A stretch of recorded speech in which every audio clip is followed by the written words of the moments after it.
Hello, everybody. Welcome back to Movie Reviews. Movie reviews, yes. And in this episode, I'm looking at a British classic that everyone seems to love around Britain.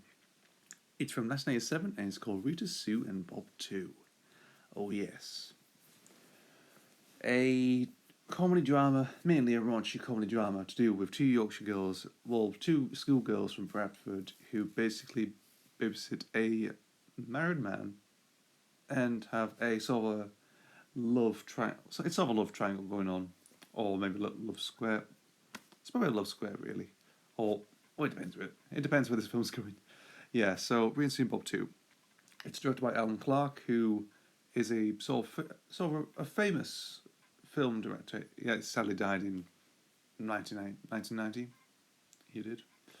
Obviously, prior to this film, he did Scum in '77, and 77, and then he got made for the BBC, and then he got a theatrical release in cinemas in 1979, and then he made in Britain in 1982, and obviously he's directing this film in '87. So this is based on a play, actually. This is based on a play. This is called Read Sue Bob 2, and another one called. Well, I don't know what the other one was called, but it's written by someone called Andrea Dunbar, who written it and also written the other one that they're both based on. Like what I mentioned about in the intro, the story is to do with two schoolgirls, Rita and Sue, who are two overweight schoolgirls living in Bradford's council estate. Basically, it's in this sort of like bomb site of Bradford, pretty much it's not the best neighbourhood at all. And obviously, to earn a little bit of money, as they decide to babysit and marry a couple, Bob and Michelle. I have no idea why.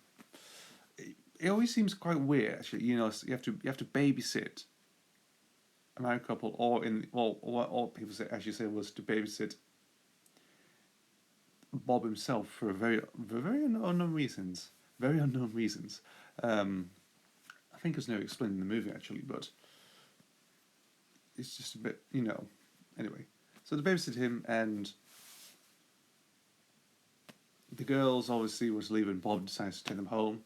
However, instead of taking them home, he takes them up to the hills, and they all have sex, have a nice raunchy threesome. Yes.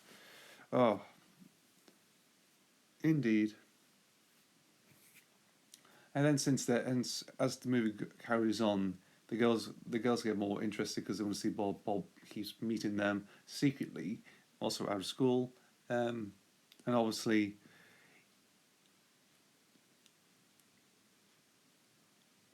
Rita gets more into Bob, and obviously she decides to move in with Bob, and obviously, as mentioned, that she's pregnant with carrying his child. Sue goes along and obviously works for this taxi firm, and obviously meets this person called, was it Aslade or something? Aslade? I'm butchering his name, actually, but she meets him there, and obviously they fall bond and make a relationship there, and obviously as the months progress, she's started living with him now, and obviously Rita at this point has had sort of a miscarriage, but still with Bob, and so far and so forth. And obviously his wife Michelle leaves him, all this sort of thing. Well, prior to Rita moving in, his own wife Michelle and he has kids, actually, sort of leaving the do. They're basically leaving for good. And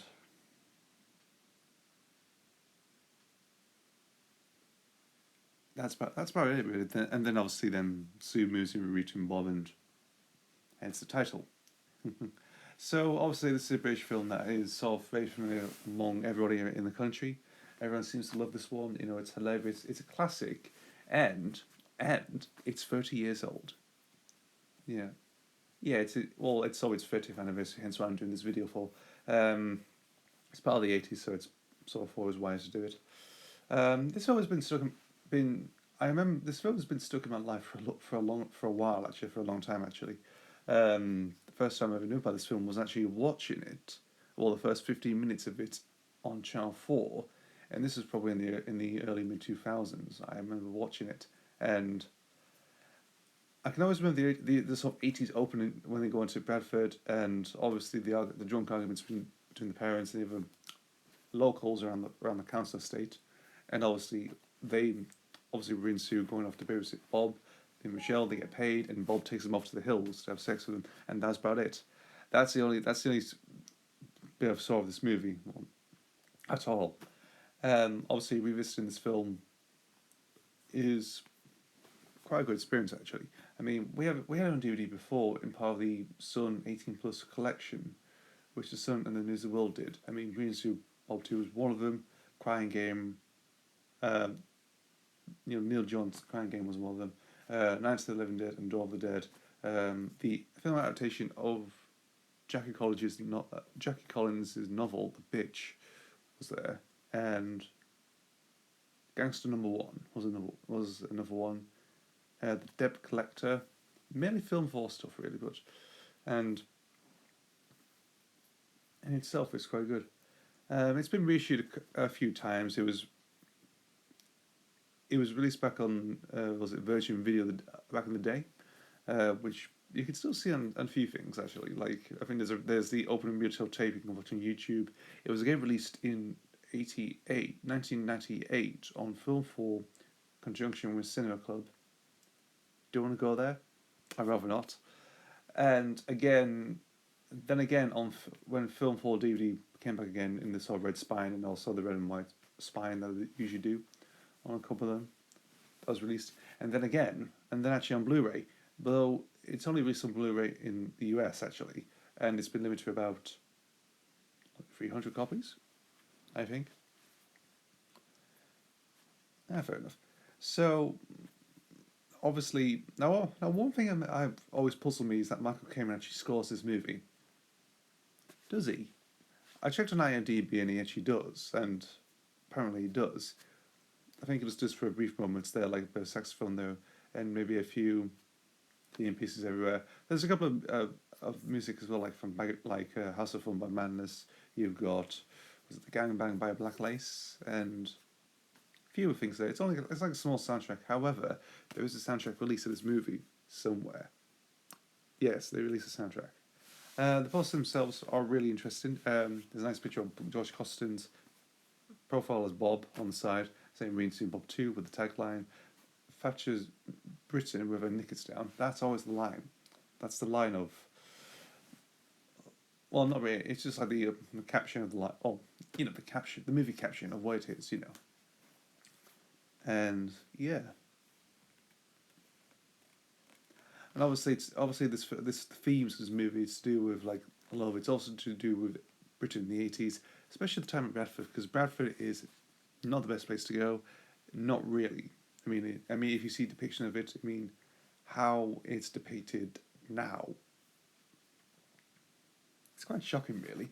With stuff over like true stories to do with trafficking and stuff like that. The recent stories and that recent 3-part series to do with that based on true story, and Bradford's not really a good place to live actually. Manchester is nice. You have a nice shop experience. Also, you have some good cultures there. Liverpool as well. Leeds probably, but I think other places like maybe London, maybe just people want pop there. Bradford especially, because of the way it is, how the society there is handled, probably. Yes.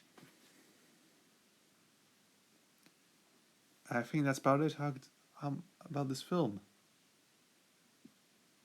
Oh yeah, there's one last thing. To mark the 30th anniversary, Sir Paul Finnegan, Michelle Holmes, and George Costin actually reunited to came together to celebrate the 30th anniversary of Empire magazine, and the only thing they did was to make a photo of the three of them together, like the same pose that they did back in 87 or was it 86 or 87, and then do it again 30 years later, which is quite nice actually. I just found it just yesterday actually, or or a couple of days ago actually, and it was quite surprising, but good. So, Read Sue Bob 2. Is it worth a watch? Yeah, it is. Definitely worth a watch. It's hilarious and funny, but it's a British film, so everyone British here will understand. I mean, it is good for once and for all. It's raunchy as hell. It's hilarious. It's got a lot of swear in it. It is, it's British actually, so you get that sort of thing. It's directed by Alan Clark, who's a very good director. It's been by and it's written by Andrea Dunbar, who is a screenwriter who actually helped adapt this movie, this play into a movie, and yeah, that's about it really. I can say, and the cast of Michelle Holmes, Siobhan Finnegan, and Josh Costin do a fantastic job, and that's it. So that is my review of Reed Sue and Bob 2 from 1987, and I'll see you for the next video.